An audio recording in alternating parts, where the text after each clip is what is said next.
오늘 저는 사도행전 20장 22절로 25절의 말씀을 가지고 신앙의 열정을 회복하라 이란 제목으로 은혜의 말씀을 나누고자 합니다.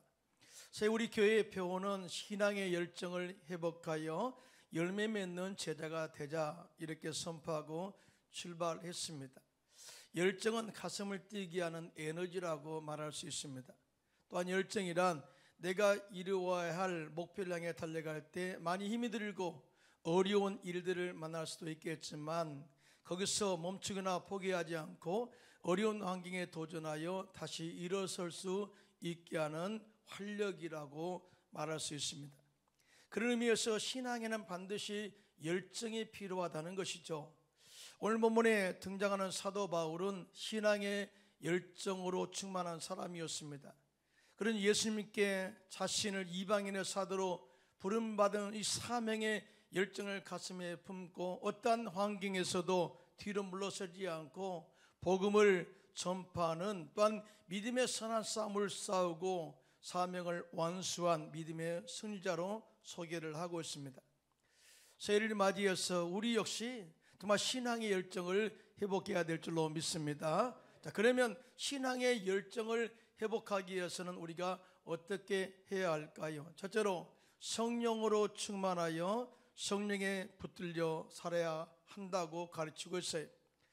오늘 본문 사도행전 2장 22절로 22절인데요 함께 합독합니다. 시작. 보라, 이제 나는 성령에 매여 예루살렘으로 가는데 거기서 무슨 일을 당하는지 알지 못하노라. 오직 성령의 각성에서 내게 증언하여 결박과 환난이 나를 기다린다 하시나, 이렇게 고백을 하고 있습니다. 오늘 본문에 사도 바울이 예루살렘으로 향하여 가다가 밀레도에서 에베소에 있는 장로들을 청하여서 어떠한 환경에서도 믿음에 굳게 서서 흔들리지 말라, 또 신앙의 신앙의 정절을 잘 지켜서 믿음으로 승리하고 거룩한 삶을 살 것을 당부했습니다. 그리고 이어서 말하기를 나는 지금 성령에 매여서, 즉 성령에 이끌려서 예루살렘으로 올라가고 있는데 거기에 가면은 성령께서 말씀하시기를 결박과 환난이 나를 기다린다고 하시지만 내가 달려갈 길과 또 주님께 받은 사명, 곧 하나님의 은혜의 복음을 전파하는, 증언하는 일에 마치려 하면은 나의 생명조차도 조금도 귀한 것으로 여기지 아니하노라 하고 3년 동안 머물면서 가르쳤던 에베소 교회 장로들에게 그렇게 고백을 하고 있는 것입니다. 자신의 생명을 버리면서까지 주님께 받은 사명, 하나님의 은혜의 복음을 전파하는 일을 마치겠다고 하는 고백은 그렇게 쉽게 나올 수 있는 고백이 아닙니다. 우리 성령으로 충만하고 사명의 메인자들, 성령의 메인자들, 성령에 붙들려 사는 자들에게 나타난 고백이라는 사실을 우리가 알 수가 있어요. 예수님께서도 우리에게 증인된 삶을 살아갈 때 그냥 증인되어라 그렇게 말하지 않고 오직 성령이 너에게 임하시면 증인될 것에 대해서 말씀하셨어요. 사도행전 1장 8절입니다. 시작. 오직 성령이 너에게 임하시면 너희가 권능을 받고 예루살렘과 온 유대와 사마리아와 땅까지로 내 증인이 되리라 하시니라, 이렇게 말씀하셨는데 이때 사용한 증인은 헬라어로 말투스라는 단어인데요 순교자라는 뜻을 포함하고 있습니다. 다시 말해서 목숨을 걸고 복음을 전할 수 있는 사명은 아무나 하는 것이 아니라 성령에 충만한, 성령의 능력으로 이 겸비한 자들, 성령에 매어 사는 자들이 할 수 있는 고백이라는 사실을 우리에게 말씀하고 있는 것입니다. 다시 말해서 성령으로 충만한 사람이 온 천하에 다니면서 만민에게 복음을 전파하고 가서 모든 민족으로 제자를 삼고 내가 너에게 분부한 모든 것을 가르쳐 지키게 하라 하는 예수님의 지상 명령에 순종할 수가 있음을 말씀한 것입니다. 그만큼 성령 충만함이 우리에게는 중요하다는 것이죠. 성령 충만함은 인생의 방향을 바꾸는 터닝 포인트가 되게 하고요 영적으로 능력 있는 삶을 살게 하는 능력이 되게 하는 것을 보게 되죠. 여러분 3년 반 동안 예수님과 함께 다니면서 예수님의 사역에 동참했던 제 아들을 생각하면 어떤 생각이 나나요? 그들이 처음부터 무력한 자들이었나요? 아니죠. 예수님과 함께 다닐 때 가서 예수 이름으로 귀신을 쫓아냈어요. 그럴 때 그들이 보고합니다. 주여, 주의 이름이면 귀신을 또 항복하더이다. 다 영적 능력을 겸비해서 귀신을 쫓아내고 천국 복음을 전했던 엄청난 하나님의 은혜를 체험했던 사람들이었습니다. 정말 이보다 영적 능력을 체험한 사람들이 어디 있을까요? 그런데 성령 받기 전에 예수님의 제자들은 예수님께서 인류의 구원을 위해서 십자가에 달려 돌아가실 때 그 영적인 의미를 몰랐어요. 그래서 모두가 다 예수님을 모른다고 배반하고 떠나버리고 말았지 않습니까? 여러분, 이 복음의 진수가 뭡니까? 복음은 바로 예수님의 십자가의 죽으심과 부활하심입니다. 믿으시면 아멘. 도대체 예수님께서 십자가에서 어떤 일을 이루셨을까? 먼저 예수님께서는 십자가에서 마귀를 멸하셨습니다. 이게 얼마나 중요한지 아십니까? 우리는 끊임없이 마귀의 공격을 받죠. 오늘 사자와 같이 우리를 삼키려고 우리에게 덤벼들죠. 그때 우리가 예수 이름으로 마귀는 떠나갈지어다 선포하면은 마귀는 한 길로 왔다 할지라도 7길로 몰려갈 줄로 믿습니다. 왜? 예수님께서 마귀를 십자가에서 멸하셨기 때문에. 더 나아가 예수님께서는 십자가에서 우리의 죄와 허물을 용서하시고 용서받은 의인으로 삼으셔서 언제든지 주님을 만날 수 있는 은혜를 베풀어 주셨어요. 뿐만 아니라 예수님께서는 십자가에서 우리의 가정에 흐르는 저주를 끊으시고 아브라함의 복을 받게 하셨고 영혼 육을 치료하셔서 전연 구원의 완성을 이루셨습니다. 믿으시면 아멘 하시기 바랍니다. 그런데 이 영적 은혜와 십자가의 구원의 능력을 깨닫지 못한 제자들은, 사실은 그 의미와 가치를 깨닫지 못한 제자들은 예수님을 다 부인하고 떠나버렸단 말이죠. 심지어 장사 지낸 지 3일 만에 사망 권세를 이기시고 부활하셔서 제자들에게 나타나셨을 때도 그들은 여전히 자신의 목숨을 지키고자 애쓰는 겁쟁이들에 불과했습니다. 그 위에 부활하신 예수님께서 승천하시기 전에 사도와 제자들에게 말씀하시기를 너희는 예루살렘을 떠나지 말고 내게서 들은 바 아버지께서 약속하신 것을 기다리라. 요한은 물로 침례를 베풀었으나 너희는 몇 날이 못되어 성령으로 침례를 받으리라. 엄청난 역사죠. 엄청난 말씀의 선포죠. 성령의 중요함, 성령의 능력이 얼마나 중요한 것을 말씀하시고 떠나신 거예요. 이 말씀을 500명의 제자들이 감람산에서 들었습니다. 그 가운데 120명의 제자들이 예수님의 약속의 말씀을 믿고 마가의 다락방에 모여서 10일 동안 금식하며 간절히 성령 받기를 기도할 때 드디어 오순절 날에 급하고 강한 바람 같은 소리가 온 집안에 가득하였고 불의 같이 갈라지는 것들이 각자 머리에 임하게 되었고 성령의 말하게 하심을 따라서 각 나라의 말로 방언으로 그렇게 기도를 하게 된 것입니다. 그 위에 그들은 성령의 능력으로 강하고 담대하게 예루살렘 시내에 나가서 예수 그리스도의 죽으심과 부활하심을 전할 때 그날에 그들이 회개하고 예수를 믿어 구원받은 수가 3,000명이나 되었다고 증거하고 있습니다. 사랑하는 성도 여러분, 무엇이 이 겁쟁의 제자들을 밖으로 끌어내어 열정적으로 복음을 전파하는 사람의 능력의 사람으로 만들었습니까? 바로 그 성령님께서 그들과 함께 하심으로 그들을 강력한 능력의 사람으로 만들어 버린 것입니다. 믿으시면 아멘 하시기 바랍니다. 그럼 우리는 성령의 능력을 받아야 담대하게 복음을 전할 수 있는 신앙의 열정이 회복된다는 것이죠. 뿐만 아니라 왜 우리는 성령으로 충만해야 할까요? 성령님은 죽은 자를 살리시는 생명의 영이시기 때문에 그렇습니다. 여러분, 태초에 하나님께서 우리 인간을 흙으로 당신 형상을 따라서 창조하셨죠. 자, 그래서 그 사람이 살아났나요? 그렇지 않고요. 그 코에 생기, 하나님의 생기, 하나님의 생명, 하나님의 영, 즉 루아흐, 이 하나님의 영을 불어넣으시자 그 사람이 생명이 되었다. 예수님과 하나님과 소통하는 그런 존재가 되었다라고 이렇게 말씀을 하고 있어요. 사람이 되었기 때문에 영적인 존재가 된 것이 아니라 하나님의 영, 루아흐, 하나님의 영을 불어넣자 그 사람이 영적인 존재가 되었다, 생명이 되었다, 살아있는 존재가 되었다라고 말씀하고 있습니다. 여러분, 예수겔이 본 환상 가운데 꼴짝에 마른 뼈들이 질비에 널브러져 있었습니다. 그때 인자가 나와서 하나님의 영이, 하나님께서 나오셔서 이 모든 뼈다귀에 생기가 들어가라 선포하니까 하나님의 영, 성령의 기운이 들어가자 마른 뼈다귀들이 다 일어나서 큰 군대를 이루게 되었어요. 그러면서 말씀하시기를 이 마른 뼈들이 누군지 아냐? 바로 이스라엘 백성들이다. 이스라엘 백성들이 죽은 적이 있습니까? 아니죠. 살아있었죠. 그럼에도 불구하고 하나님의 영이 떠나버리면, 하나님의 성령이 떠나버리면, 하나님의 생명이 떠나버리면 존재하나 생명이 없는, 능력이 없는 존재에 불과하다라는 것을 말씀한 것입니다. 피폐하여 마른 뼈들이 지금 죽어있던 이스라엘 백성들에게 생인세기가, 하나님의 생기, 하나님의 영이 들어감으로 말미암아서 그들의 신앙의 정체성을 회복하게 되었고 신앙의 열정을 회복하는 힘과 능력이 되었다는 사실을 그렇게 말씀하고 있는 것입니다. 우리나라 교회의 부흥을 폭발적인 부흥이라고 말합니다. 사실은 일본의 성도, 일본의 교회에 대해서는 폭발적인 부흥이라는 말을 하지 않죠.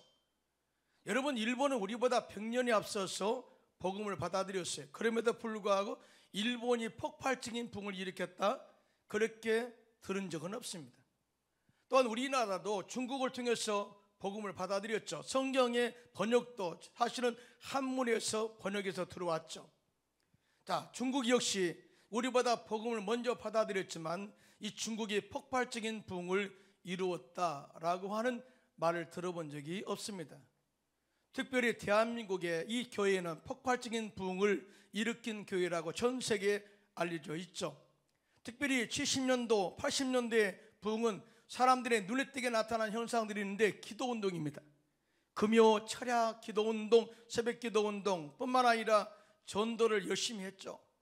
또 뿐만 아니라 성령의 은사를 통해서 많은 병자가 치료함 받고 영적으로 갇힌 자들이 자유함을 얻게 되는 엄청난 이 치유 역사와 회복 역사가 일어나게 된 것을 보게 됩니다. 그 결과, 그 이유가 뭘까요? 당시의 목사님과 성도들은 정말 불철주야 기도했고 주여 성령의 능력을 부어주셔서 담대하게 복음을 증거하게 하여 주옵소서. 갇힌 자를 자유케 하고 병자를 고치는 능력이 우리 가운데 임하기를 원합니다. 성경적 역사가 우리 가운데 임하기를 원합니다 라고 기도했을 때 성령이 우리 교회 가운데 임하셔서 병든 자를 고치고 갇힌 자를 자유케 하고 그 다음에 복음을 전파해서 큰 부흥을 일으키게 한 것입니다. 한마디로 성령의 능력, 성령의 생기가 교회에 불어와 생명력을 불어넣은 것입니다. 우리는 다시 한번 이 생명의 기운을 다시 한번 회복해야 될 줄로 믿습니다. 우리 유럽 교회를 지금 생각하면 영적으로 죽은 교회라고 말을 합니다. 그러면 유럽 교회가 처음부터 죽은 교회였을까요? 아니잖아요. 종교 교회가 어디서 일어났습니까? 독일에서 일어났죠. 종교 교회가 어디서 일어났습니까? 프랑스에서 일어났죠. 종교 교회가 어디서 일어났습니까? 스위스에서 일어났죠. 유럽은 개신교, 즉 종교 교회의 본산지다 그 말이죠. 자, 이런 교회가 지금은 영적으로 죽은 교회가 되었다고 그렇게 이야기를 합니다. 여러분, 영적으로 죽은 교회의 특징이 무엇일까요? 첫째로 만민이 기도하는 하나님의 집에서 기도 소리가 나지 않습니다. 제가 유럽 가가지고 성전에서 기도 소리를 들어본 적이 없어요. 둘째로 교회에서 열정적인 찬양과 예배 소리가 들리지 않습니다. 교회 가면 조용하게 예배를 드립니다.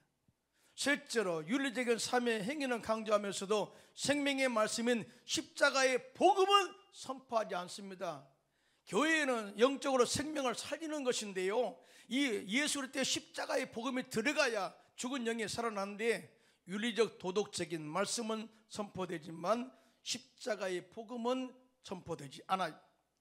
넷째로 하나님의 말씀에 순종하기보다는 세상의 여론에 민감하게 반응하고 세상 여론에 믿음이 갈등하는 모습을 봤습니다. 그러니까 세상이 요구한 대로 교회가 흘러가 버린 거예요.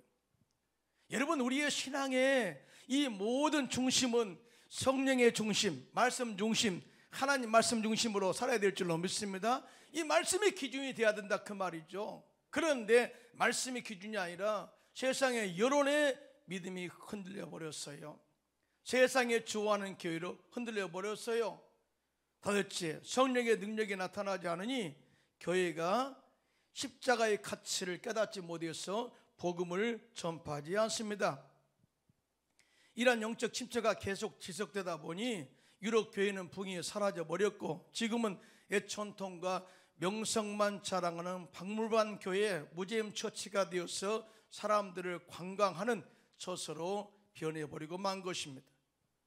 하나님께서 성령의 불이 꺼진 유럽교회의 촛대를 미국으로 옮기셔서 그곳에서 성령의 불을 다시 한번 밝혀주심으로 말미암아서 온 세계에 선교사를 제일 많이 파송하는 국가가 되었고요, 그러나 전 세계 복음화를 이루어가고 있는 것을 보게 됩니다. 그리고 그 성령의 물이 선교사님들을 통해서 우리나라에 옮겨와서 성령의 능력으로 폭발적인 붕을 일으키게 되었고, 이제는 전 세계에 선교사를 제일 많이 파송하는 두 번째 국가로서 하나님께 쓰임받는 나라가 되었습니다. 할렐루야.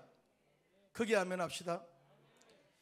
자, 그러므로 우리는 이 신앙의 열정, 즉 성령의 능력을 회복해서 우리 안에 생명이 다시 일어서도록 우리가 성령의 생기를 불어넣도록 기도하는 저와 여러분들 되기를 예수님의 이름으로 축원합니다.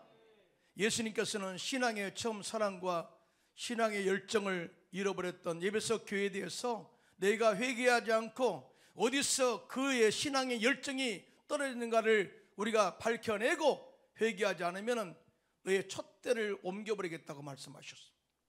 요한계시록 2장 4절 5절입니다. 시작. 그러나 너를 책망할 것이 있나니 너의 처음 사랑을 버렸느니라. 그러므로 어디서 떨어졌는지를 생각하고 회개하여 처음 행위를 가지라. 만일 그리하지 아니하고 회개하지 아니하면 내가 내게 가서 내 촛대를 그 자리에서 옮기리라. 그렇게 말씀하셨습니다. 그만큼 우리가 성령을 유지하는 것이 얼마나 중요한가, 처음 예수를 믿고 감격했던 처음 사랑을 회복하는 것이 얼마나 중요한가, 성령 받고 은사 받아서 복음 전도했던 그런 신앙의 열정을 회복하는 것이 얼마나 중요한가를 다시 해서 강조해서 이렇게 말씀하고 있는 거예요. 우리는 고난 3년을 거치면서 처음에는 예배에 대한 열정이 신 것을 안타까워했죠.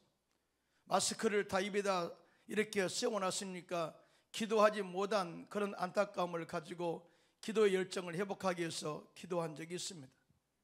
또 뿐만 아니라 전도에 대한 열정이 사라졌고 봉사에 대한 열정이 사라진 것에 대해서 안타까워했던 적이 있습니다. 그런데 어느 때부터 이러한 현상은 어쩔 수 없는 상황이라고 스스로 안위하게 되었고, 자신의 신앙의 열정이 사라진 것이 환경 때문이라고 적당한 이유를 찾아내어 식어진 자신의 신앙의 열정을 회복하는 것을 지연시키고도 아무 내 마음속에 감정이 사라져버렸어요.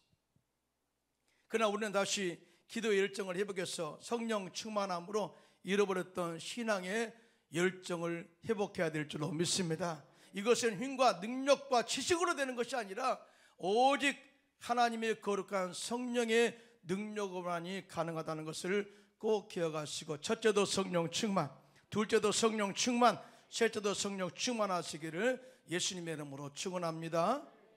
둘째로 신앙의 열정을 회복하기 위해서는 하나님께서 각자에게 부르신 사명을 분명히 알아야 합니다.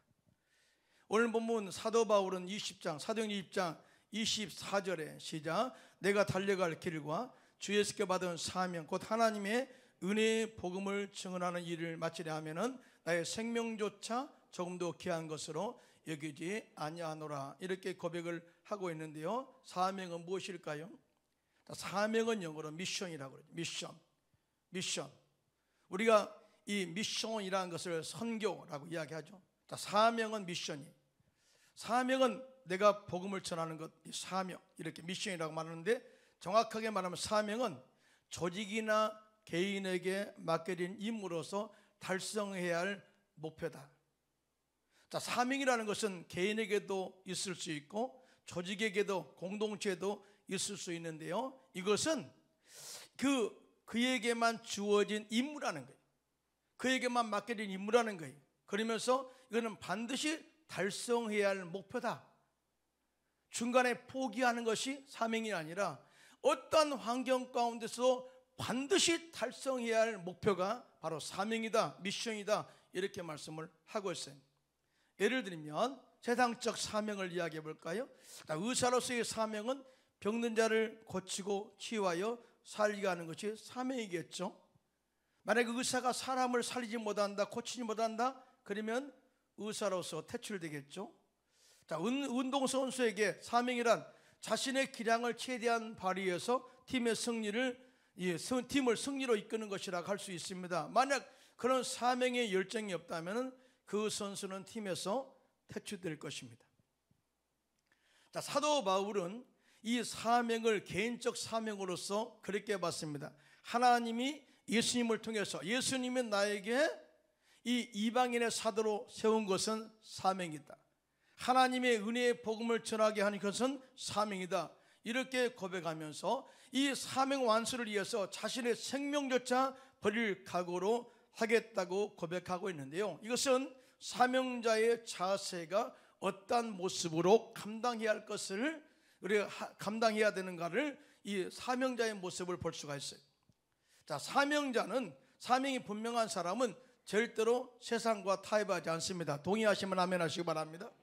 사명이 분명한 사람은 오직 예수님의 명령에 집중하게 됩니다. 동의하시면 아멘. 사명이 분명한 사람은 결박당하여 고난받는 것을 두려워하지 않습니다. 믿으시면 아멘 하시기 바랍니다. 사명이 분명한 사람은 사명을 완수할 때까지 포기하지 않습니다. 동의하시면 아멘.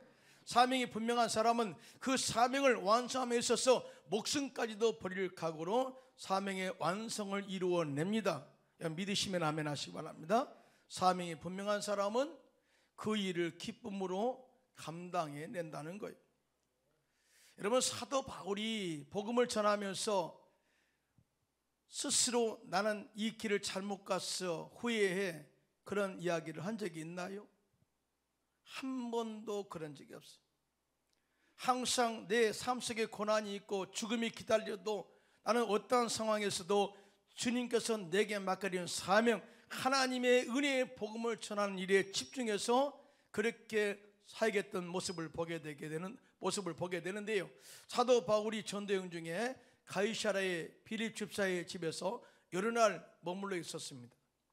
그때 유대로부터 아가보라고 하는 선지자가 빌립 집사의 집에 와서 사도 바울의 허리띠를 가져다가 자신의 수족을 잡아매고 말하기를, 성경에 말씀하시기를 예루살렘에서 유대인들이 이같이 이 띠의 임자를 결박하여 이방인의 손에 넘겨주리라 하고 예언을 해요. 행동 예언이죠.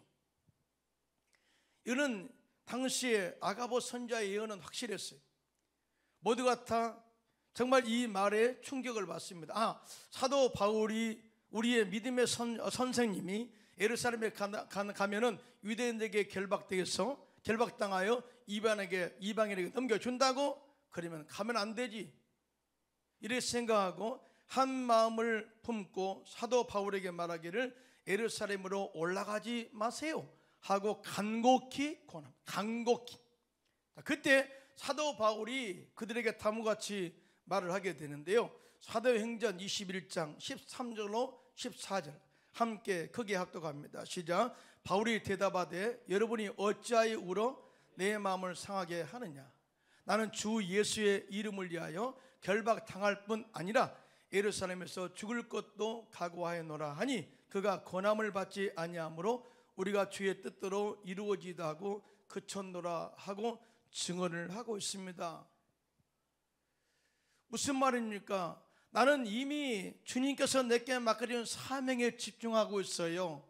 내가 결박당하는 거 두려워하지 않습니다. 예루살렘에서 죽는 것도 두려워하지 않습니다. 왜 내가 주의 길을 가는 것을 막아 내 마음을 혼란케 하십니까? 내 마음이 그렇게 상하게 만듭니까? 하고 사명에 집중한 이 사도 바울의 모습을 보게 됩니다. 여러분, 사명에 우리가 매여 있는 사람은요, 환경적 그런 권면을 받지 않아요. 오직 주님의 사명에 완수하는 데 집중한다는 사실을 우리가 보게 되는 것이죠. 그러므로 여러분 새해는 주님께 받은 사명으로 충만하시기를 예수님의 이름으로 축원합니다. 그런데 사명은 어떻게 받을 수 있을까요? 우리는 그냥 가만히 있는데 갑자기 위에 떨어지면서 하용달 목사야 이걸 해라 그렇게 말할까요? 여러분 사명 받기 위해서는요 반드시 기도를 해야 됩니다. 기도. 하나님이여 내가 어떤 일을 하기를 원하십니까? 하나님 내가 이 주님의 원하는 뜻이 무엇입니까? 하고 기도해야 돼. 기도해야 각자에게 말씀하시는 하나님의 음성을 들을 수가 있고 기도해야 성령의 충만한 능력을 받게 되고 하나님께서 각자에게 준 사명을 발견하게 되는 것입니다. 할렐루야. 기도하지 않으면 절대 사명을 받을 수 없어요. 저 역시 오살리 금식기도원에서 신령 금유성에 참석해서 기도하는 가운데 주의 종이 되라는 사명을 받고 주의 종이 되었어요. 그 이에 이 사역자로서 열심히 사역하고 있는데 장차 내가 어떻게 쓰임받기를 원합니까? 라고 정말 하나님께 기도할 때 하나님께서 선교사의 사명을 저에게 주셔서 그 말씀에 순종해서 선교의 사명을 감당할 수가 있었음을 저는 고백하게 됩니다. 내가 만약에 기도하지 않았다면 저는 절대 선교사의 사명 내지는 주의 종의 사명도 받지 못했을 거예요. 그런데 기도하면 5만 명의 기도에 응답받은 5만 번의 기도에 응답받은 영국의 고아의 아버지 조지 뮬러를 생각하게 됩니다. 그는 독일 사람인데 영국에 공부하러 갔다가 영국의 브리스톨 거리를 걷게 되는데 그곳에서 수많은 고아들을 보게 된 거예요. 여러분 보게 하는 것도 사명이라고 말하죠. 그가 고아들을 보는 순간 그는 견딜 수 없는 마음으로 저 고아들을 위해서 무언가 해야겠다고 결심을 하고 이 고아를 섬기는 사명을 받고 시작하게 되는데요. 그가 그 사명을 받고 호주머니에 손을 넣어봤더니 이 펜스밖에 없었다고 합니다. 그러나 그는 그 이 펜스를 가지고 고아원을 시작해서 60년 동안 10,000명의 고아들을 돌본 영국의 고아의 아버지가 되었습니다. 즉 사명을 받고 사명을 주님께 의리하고 시작한 사람 하나님께 더 도와주셔서 5만 명의 기도에 5만 번의 기도에 응답을 경험하게 하는 은혜를 체험하게 됐다 그 말이죠. 천국 가신 조영기 목사님께서도 기도원가 가지고 기도하시는데요. 심장병으로 고생하는 어린이를 데리고 목사님께 기도를 요청한 거예요. 목사님 내 자녀가 심장병으로 고생을 합니다. 기도해 주세요. 그런데 그때 하나님께서 그 어린이를 보게 하시고 만약에 내 아들이면 내 자녀면 너는 그 사람을 그 어린이를 어떻게 하겠느냐 그렇게 물으시는 것 같아요.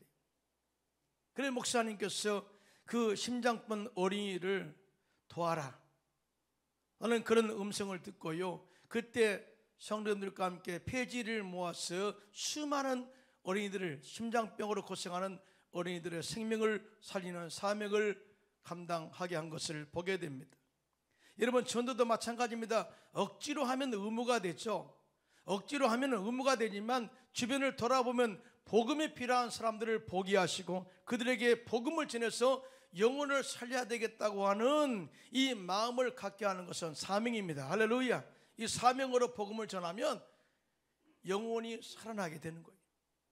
의무로 전하면 그 힘이 들지만 받은 사명으로 복음을 전하면 그 영혼이 살아나게 되고 생명을 얻게 되는 것도 되는 줄로 믿습니다. 그래서 보는 것도 사명이요 보게 하는 것도 사명이에요. 그러면 언제 보일까요? 기도할 때 사명이 보입니다. 크게 아멘합시다. 크게 아멘합시다. 나가서 복음을 전할 때 저 사람을 전도해라 하는 사명을 보게 되는 것입니다. 기도하면 사명이 보이고요. 나가서 전도하게 되면 사명을 보게 하십니다. 그래서 사명을 감당할 수가 있어요. 사도 바울은 자신에게 복음을 전파하는 것이 사명이라고 다시 한번 강조를 하고 있는데요.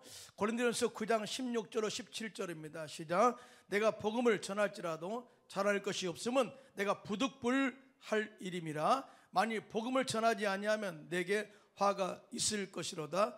내가 내 자의로 이것을 행하면 상을 얻으려니와 내가 자의로 아니한다 할지라도 나는 사명을 받았노라, 이렇게 고백을 했어요. 이 말씀에서 사도 바울은 복음을 전파하는 것은 그리스도인으로서 당연히 해야 한다. 만약 그 사명을 감당하지 않으면 화가 있게 될 것이다. 그러면서 이 일을 스스로 한다면 상을 얻게 될 것이다, 이렇게 말씀을 하고 있어요. 그러면서 이 일을 하고 싶지 않는다 할지라도 사명을 받았기 때문에 이 복음 전파는 마땅히 해야 할 사명이다라고 고백을 하고 있습니다. 이런 관점에서 복음 전파와 선교는 모든 성도들에게 주어진 필연적 사명임을 믿으시면 아멘 하시기 바랍니다. 무슨 말이에요? 하기 싫어도 선교와 전도는 우리가 마땅히 감당해야 할 사명이다. 모든 성도에게 주어진 필연적 사명, 이거 절대 잊지 않기를 예수님의 이름으로 부탁드리겠습니다. 그리고 각자에게 주신 달란트와 재능의 사명이 있어요. 동일하게 다 준 것이 아니라 어떤 사람에게는 찬양의 은사를 주어서 찬양으로 하나님께 영광 돌리게 하셨는데 이거 역시 사명입니다. 할렐루야. 또 아이들을 가르치는 교사의 일 역시 사명이죠. 그리고 교회 경영실에서 성전에서 봉사하는 것 역시 사명입니다. 그리고 각 지역에서 구역장과 지역장으로 섬기는 것 역시 사명이죠. 또 뿐만 아니라 우리는 나라와 민족을 위해서, 교회 공동체를 위해서, 그 다음에 주변 사람들을 위해서 중보기도 하는 것 역시 사명이라는 사실을 깨닫게 되시기를 축원합니다. 크게 아멘 합시다. 자, 각자에게 주어진 사명을 기도 가운데 우리는 회복해야 합니다. 왜냐하면 그 사명이 여러분들의 신앙의 열정을 회복하게 하는 통로가 되기 때문이죠. 그러나 중요한 것이 있어요. 우리가 사명을 받아 사명을 실천할 때 하나님께서 함께 하셔서 도와주시고 이루게 하신다는 사실을 절대 믿으시기를 축복합니다. 제 우리는 침체되었던 신앙을 회복해야 합니다. 그러기 위해서는 성령으로 재충만 받아야 됩니다. 또한 기도 가운데 하나님께서 각자에게 주신 사명을 받아 실천함으로 하나님을 기쁘시게 하는 성도들이 되시기를 예수님의 이름으로 축원합니다.